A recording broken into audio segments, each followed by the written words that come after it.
और IMF report से यह साबित हुआ हुकूमत मईशत को तबाही से बचाने में नाकाम रही। रिजीम चेंज का मकसद करप्शन के केसेस खत्म कराना था। इंपोर्टेड हुकूमत ने एनआरओ लेकर अपना मकसद पूरा कर लिया। कौम सवाल कर रही है कि पाकिस्तान के खिलाफ ये साजिश कौन कर रहा है। ट्वीट में चेयरमैन तहरीक इंसाफ इमरान खान ने मौजूदा हुकूमत की कारकर्दगी की शक्ल दिखा दी।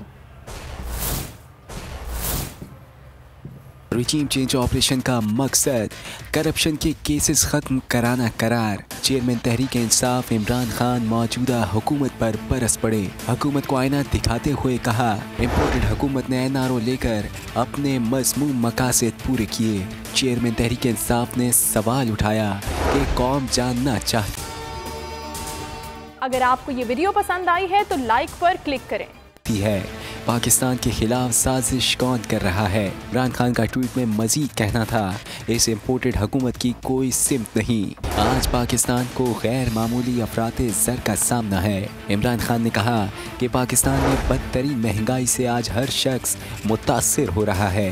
मुल्क पे रुपए की कदर मुस्तकिल गिर रही है। इमरान खान ने कहा कि हमारे दौर में मुआशी तरक्की की शरह 6% थी।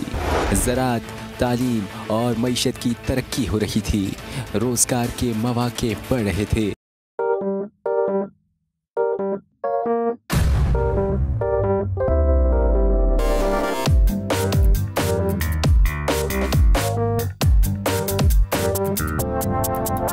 कुछ खेल के करेगा ये खिलाड़ी अपना सीन ऑन। देख लो भाई देख लो है आखिरी खिलाड़ी कौन।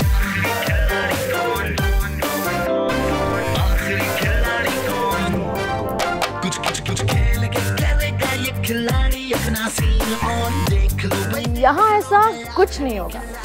दिमाग चलाओ, जवाब बताओ और लाखों ले जाओ। आखिरी खिलाड़ी कौन?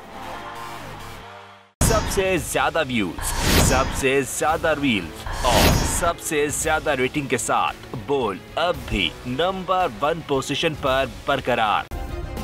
सब्सक्राइब करें और बेल दबाएं ताकि कोई खबर रह न जाए।